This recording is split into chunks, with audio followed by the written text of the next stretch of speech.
DogWorks Radio is sponsored by Alaska Dog Works. Check out their website at alaskadogworks.com. Start your day tomorrow with The Daily Dog with Michele Forto, the morning podcast on DogWorks Radio. Apple Podcast reviewer Patty Christensen calls it funny, smart, and filled with all the info I want to know about dogs. I love this show. Wake up with The Daily Dog. Available on DogWorks Radio on Apple Podcasts or wherever you listen to your shows.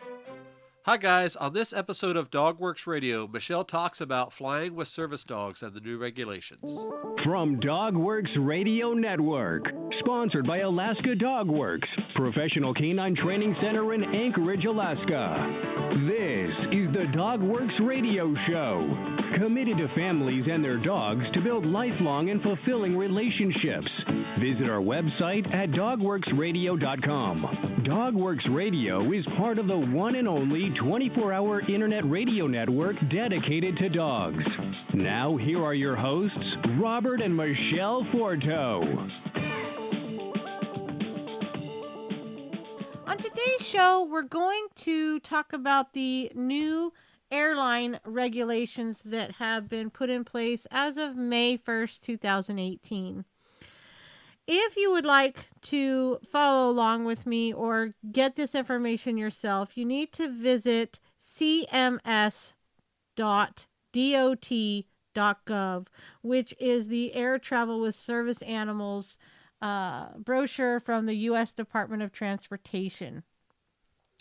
And a little bit about what it says. An airline is not required to upgrade you to a different class of service to accommodate your animal. Airlines cannot refuse to allow your animal on board because it makes other passengers or flight crew uncomfortable. Your animal must behave properly.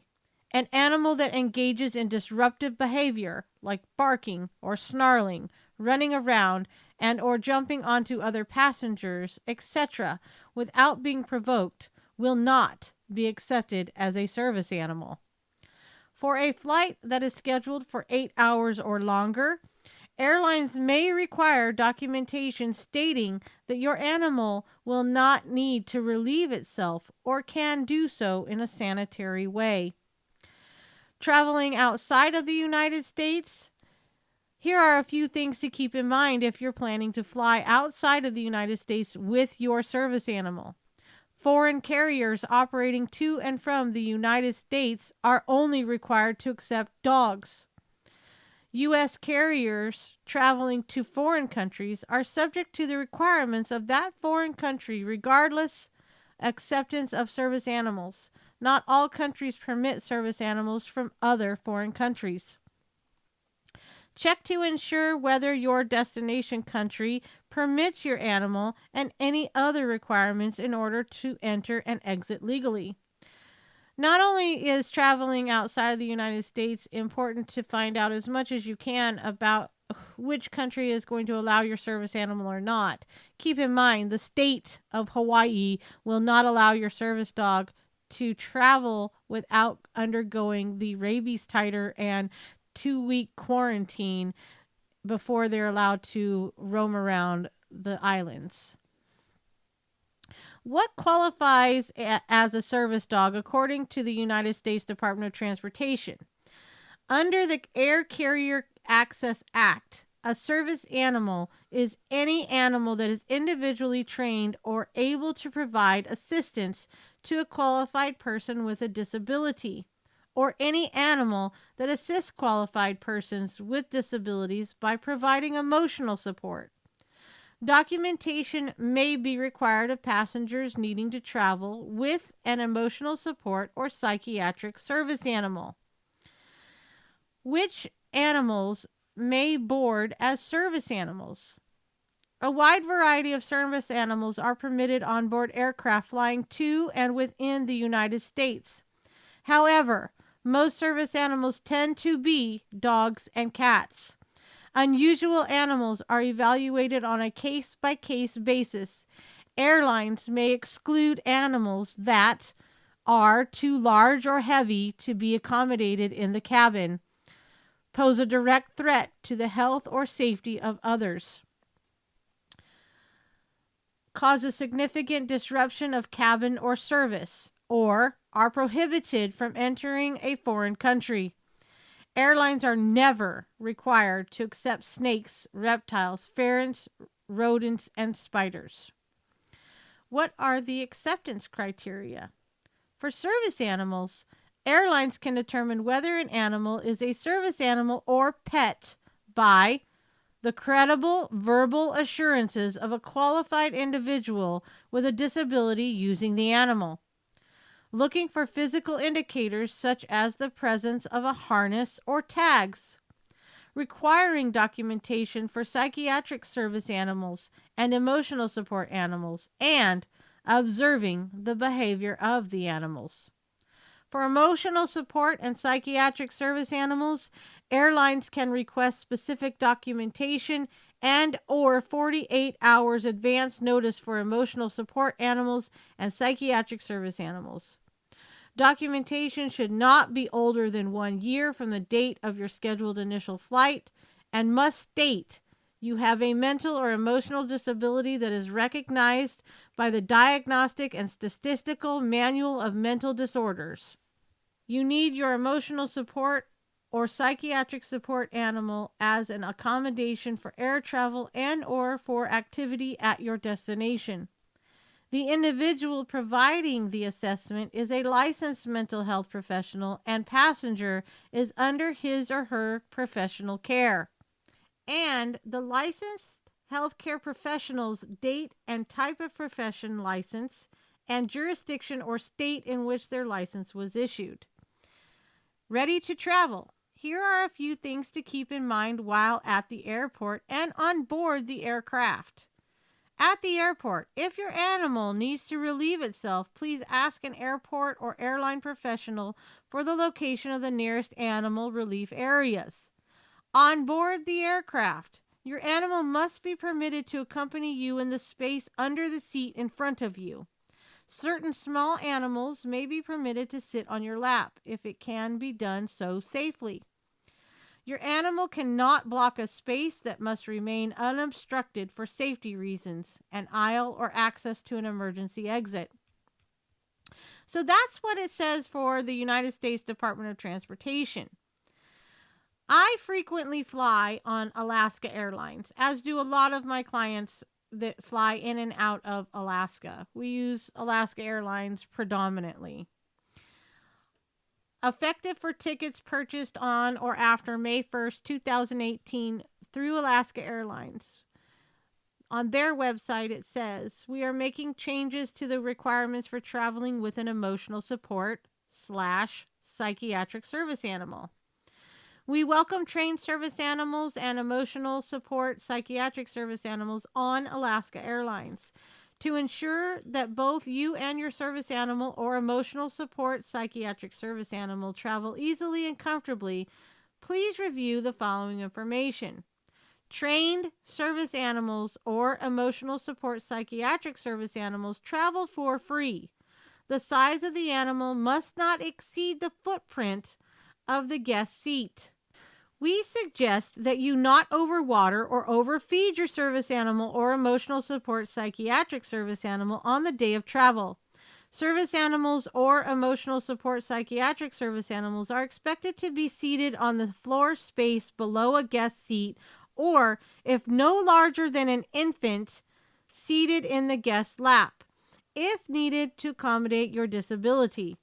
Service animals and emotional support psychiatric service animals are expected to behave appropriately in the airport and on the aircraft.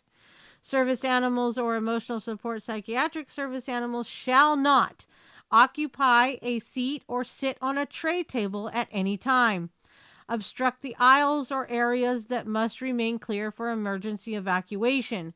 We will do everything we can to seat you in a row with the most legroom when traveling with the service animal or emotional support psychiatric service animal. For safety reasons, guests traveling with service animals are not permitted to sit in an emergency row. We recommend choosing a window seat so the animal is safe from foot traffic. So these are all great things that the airline, especially Alaska Airlines, has come up with to ensure that not only are you traveling safely with your animal, but your animal is actually traveling safely. It has always been recommended by Alaska Dog Works that you always get yourself a window seat. You actually need to upgrade or pay for, if you want, the preferred seating aisle is what I always tell my clients to go ahead and go for. It's not that much more expensive. You're going to get the extra foot room. Alaska Airlines flight attendants have always been gracious and done their best to try to accommodate my clients and their dogs. The other thing I can tell you is that when it says that the dog must be the size of your footprint, what that means is when the dog is sitting, it shouldn't take up more space than being able to sit between your feet. If it's a Great Dane, it's not going to be able to do that. If it's a Mastiff, it's not going to be able to do that. They're also not going to be able to travel very comfortably when they're that large. Those larger dogs have problems getting in the seat aisle and being able to turn around and actually sit down. So if your dog can't turn around in a space that size, it's not going to be comfortable either. Also, dogs that are smaller and would sit in that footprint position can also lay down in that position as well without you causing any discomfort to your neighboring passengers.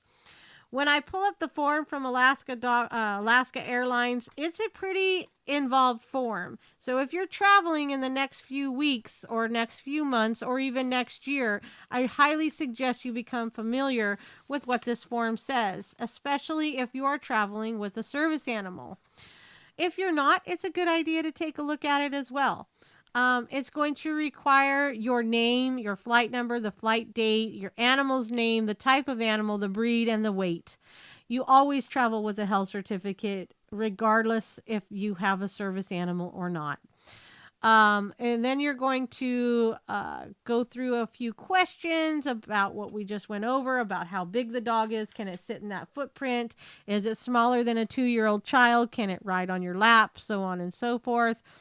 The emotional support psychiatric service dogs must have their form filled out by their mental health professional, doctor or therapist within 48 hours. They have to be able to have these documents ready for the airline, but the doctor or therapist can sign these within a year of your flight, of your outbound flight date. Okay. So it's important that you become familiar with this. It's important that you share this with your healthcare providers so that they can become familiar with the forms. They may have questions about the forms themselves, but this is a good way for us to be able to start to accommodate those with trained service animals for psychiatric as well as emotional support.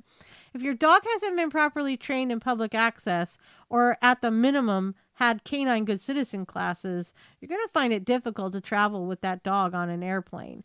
Any flight in and out of Alaska is going to take at least 3 to 4 hours, and that can become uncomfortable for a dog that hasn't had enough training, especially with sits and downstays.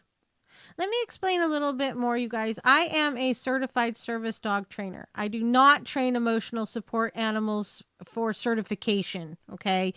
But I will train a psychiatric service dog for certification. Once that dog has undergone 18 months to 2 years of training with me, I certify that that dog has made certain requirements and is capable of not only the service tasks for the individual, but is capable of behaving properly and appropriately in public situations.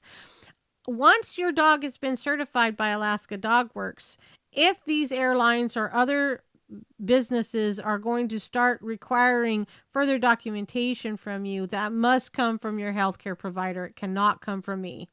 I can and will, however, provide you with a letter upon your certification when you get your certificate that states what your dog has undergone in training, what types of training it has undergone, and what types of services it provides for you. That can help make it easier, especially if speaking to strange individuals makes you nervous or causes you to have anxiety.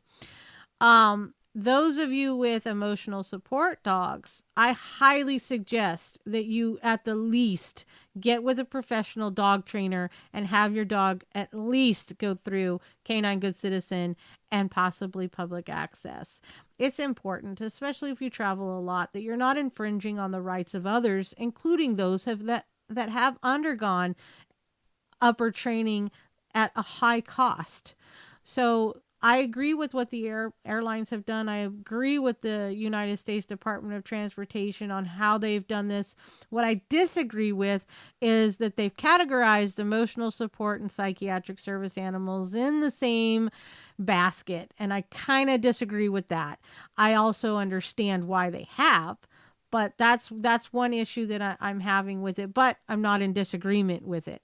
I am hoping that some of the airports, especially Ted Stevens here in Anchorage, and maybe they'll contact some of us professional trainers and ask us to do some training with their staff to help enhance the understanding and ability to observe a trained dog in service versus an untrained service dog.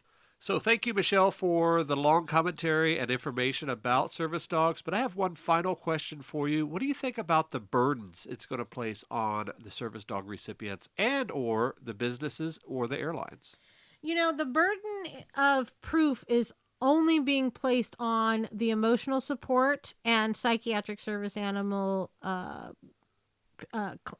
handlers. That's the only people it's really being placed on, because the airline, Alaska Airlines, even says trained service animals assist those who are blind or have low vision, are deaf or hard of hearing, have diabetes, seizures, mobility limitations, or other needs. So my clients that have mobility issues, cerebral palsy, multiple sclerosis, my clients that have medical support dogs for balance, medical support dogs for weakness because of cancer, those people are going to not run into as many problems, if you will, or burdens of proof, because they're going to appear more disabled and it's easier to identify those people.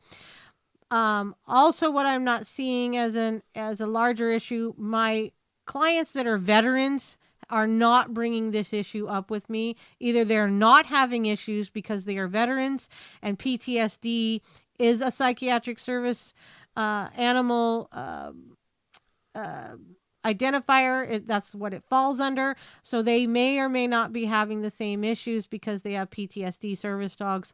I'm not sure. That might be something that we talk about in the future. But the burden is on them because it's their dog. They should have had the wherewithal to undergo some sort of professional training within the first 2 years of the dog's life.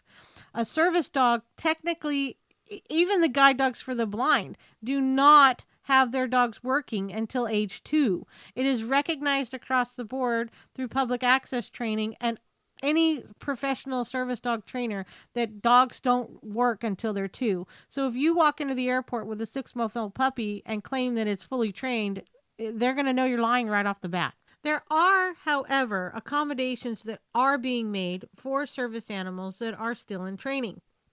If I deliver a service animal that's in training to a recipient in the state of Kentucky, I have to fly with the right documentation for that dog. I have to have the name of the recipient, their ailment, a doctor's note, a health certificate for the dog, the amount of training that the dog has undergone, and or its certificate that I am signing off on. So now my reputation is on the line.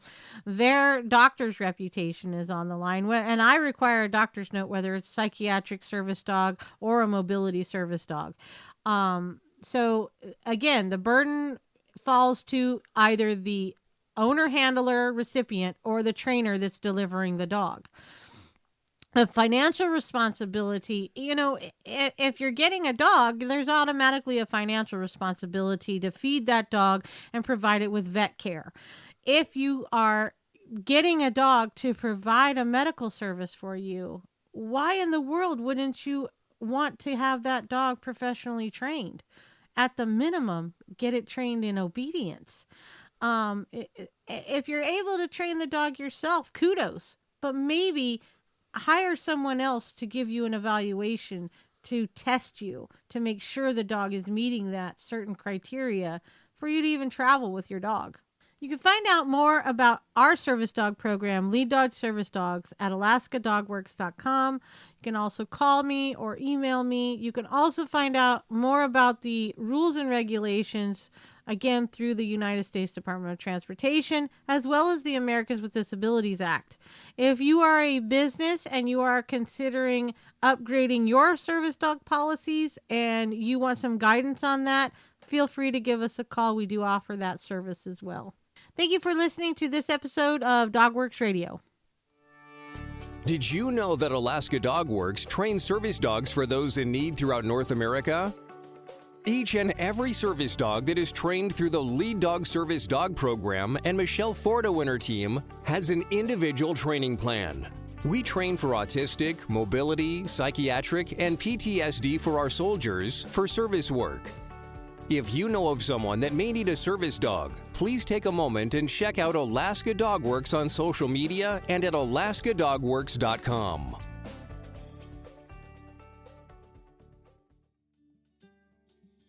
If you like our podcast, there are a few things you can do. You can take a couple of minutes and go to Apple Podcasts and leave us a 5-star review. You can also check out all of our DogWorks Radio sponsors and promotions in our show notes. Another thing you can do is go over to Facebook, like our Facebook page, and one last thing, please tell all of your friends by spreading the word about DogWorks Radio. Thank you so much for listening to us. We really appreciate you. DogWorks Radio is produced by Robert Forto. Logo art by Angry Squirrel Studios. DogWorks Radio is produced in conjunction with KVRF 89.7 in Palmer, Alaska. For dog training advice, you can contact Alaska Dog Works at 907-841-1686 or visit their website at alaskadogworks.com. If you have a show idea or would like to be a guest, please contact us by sending an email to live@dogworksradio.com.